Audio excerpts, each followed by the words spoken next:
All right, guys, eyes open in California here. Excuse my head cover. Actually, I'll take it off. It's just a little cold. 63 degrees in California. That's cold. So, all right. Um, so I have two dreams that I wanted to get out. I wanted to do it yesterday, but it just got late, and I just didn't get a chance to. So, um, here's a dream that I had, and I'm not sure if these two are related, but I'm gonna go ahead and uh, no, I'll make them separate. Okay, so I have a dream that I am. It's almost the Fourth of July, or it is the Fourth of July, and people are asking me. Okay, so let me build the setting first. So it's warm. I'm in a city that I've never seen before, and there's waterways everywhere, like rivers. I have no idea where the city is, and it's a big city, skyline, big buildings, and all this.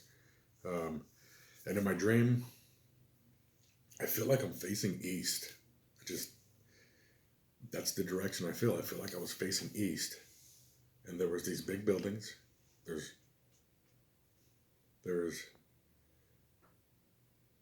like two waterways, and then a bunch of waterways. I don't know where this place is, but I'm facing east, and I'm looking at these buildings, and somebody tells me, "Here, you can watch the fireworks show." And I said, "Yeah." And they said, "Where are you gonna watch it from?" And I said, "I don't know. I was thinking about watching it from right here." So it's like the Fourth of July or something. Uh, 'Cause it wasn't New Year's because it wasn't cold. Had to have been Fourth of July. I mean, unless there's an event and there's a fireworks show. But at any rate, I'm looking this way, and the fireworks start. And over here, off to my left, is a waterway, and there's just this water wherever this state is. It has a lot of like rivers and things. So I'm looking east. I'm looking at a building. I'm seeing fireworks going off, and I'm like, oh man, I should have been over there. And then I see fireworks going off over there, way in the distance. I'm like, oh, I should have been over there. And then I'm looking at this building, and it just was a building, and then the building blew up. Um, but it wasn't. The whole building didn't fall like like an implosion. The building did not fall. It was a blast, and it blew out part of this building. And I looked, and I was like, "Whoa!" And everybody was just like, "Wow!" So in my dream, uh, some FBI agents go knocking on the door that was immediately to the right of the part that blew up. Like it blew off. It was gone. Um, so we're knocking on the door, and the door kind of was like this. So they're knocking on this door right here, and there's a dude right here who's BSing the agents because right here was up against this wall where this FBI agent, he could not see around this corner. This is where all the bomb making stuff was. I don't know if you can see that. It was. This is where the bomb making stuff was. Like they had some kind of an apparatus that would compact it, right? So there's a couple of details that were weird about this dream, and this dream it's about to get bizarre. I have no explanation for this. So one detail was that is that the street sweeper? So um, was that the explosive that was used was water soluble.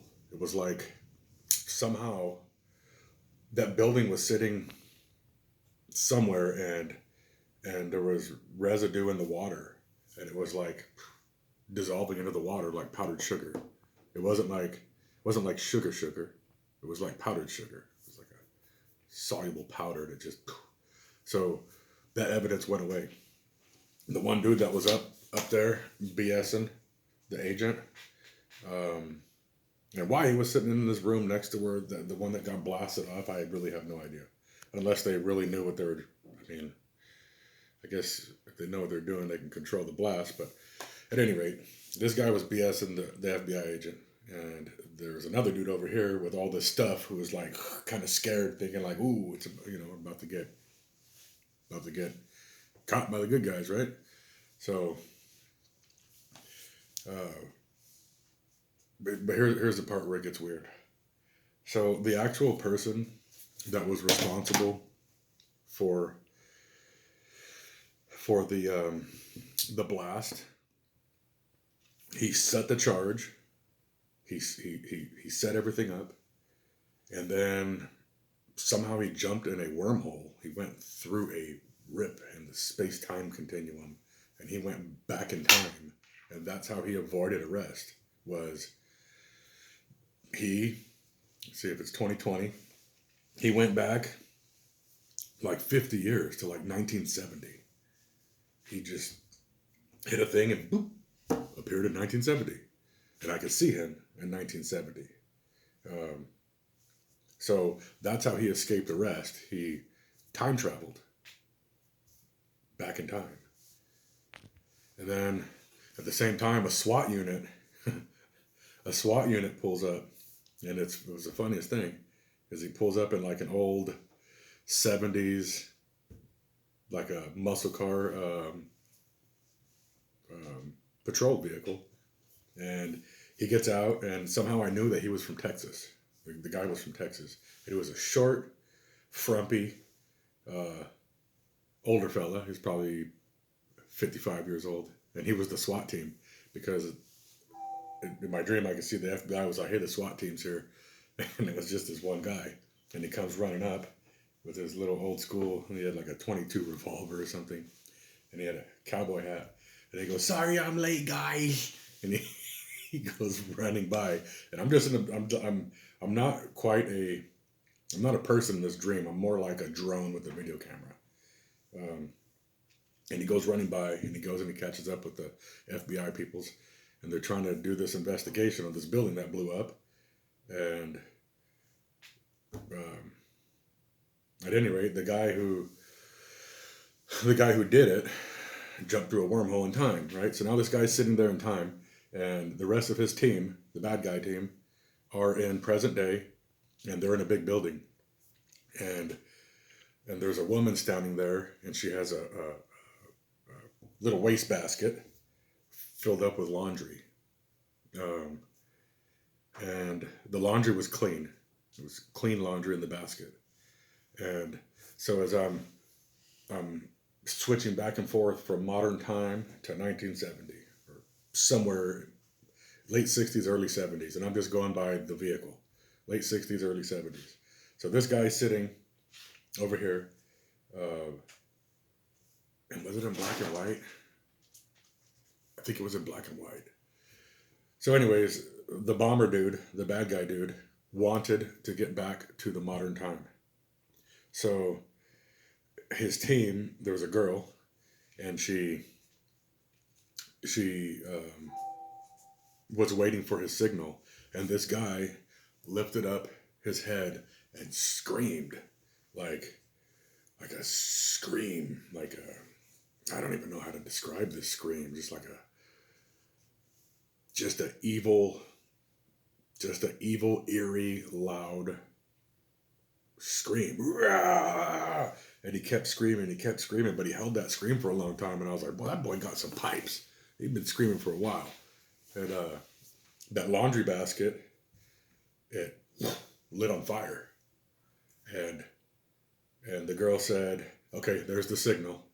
And then she goes like this, and she slaps. There's like 3 or 4 dudes next to her, and they have like this special suit, some kind of a special suit. And she goes, "Go back, go get them."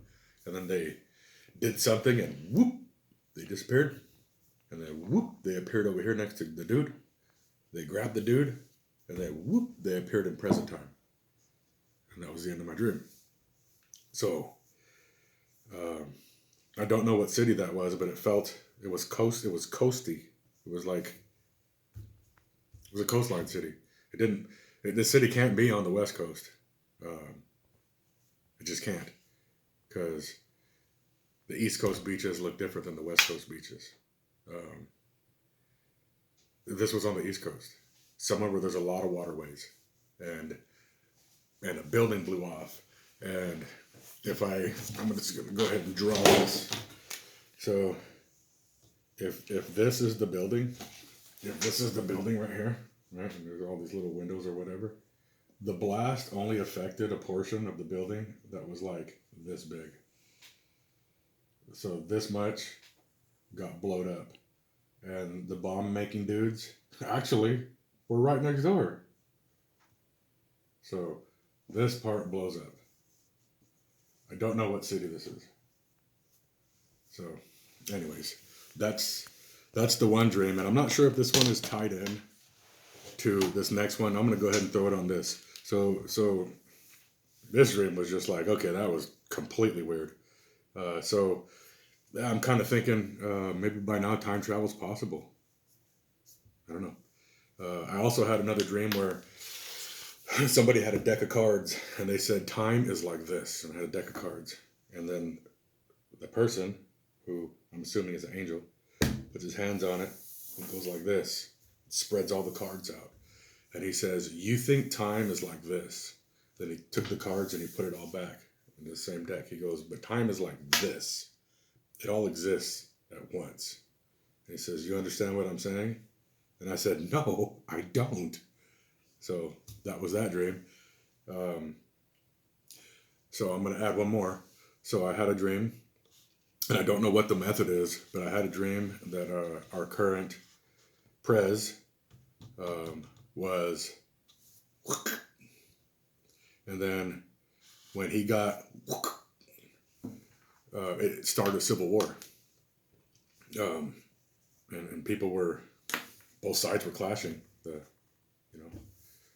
elephants and donkeys were clashing, and I mean they're like just straight up war, and like 2 months into this war, freaking Prez shows back up again on TV, and everybody's like, what the frick?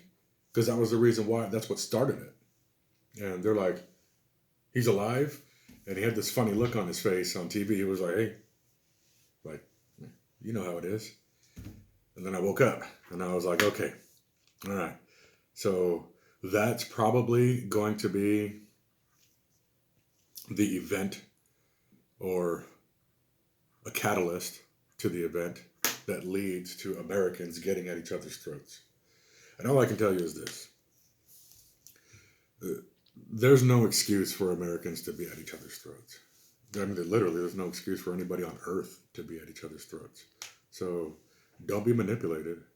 Remember, thou shalt not kill. Thou shalt not kill. It's that simple. So if I can give any words of encouragement to anybody, it's don't have any part of it. If somebody starts talking about revolution, we are so far beyond that point. It just, I mean, and you're so far beyond it. Like, just don't. Civil war, like, really, you think these two wings aren't part of the same bird? Come on now. Just remember, thou shalt not kill. Don't do it. Jesus said in the Gospel of Thomas, just be a passerby. You know what I mean? We're here to worship God. We're here to love our neighbor as we love ourselves. We're here to be good to the animals. And everything else, we're just passersby. We're not here to influence what's going on here. Because what's going on here is going to play out whether you participate or not. So just choose not. Don't participate in that. Participate in prayer. So that's all I got. Thank you.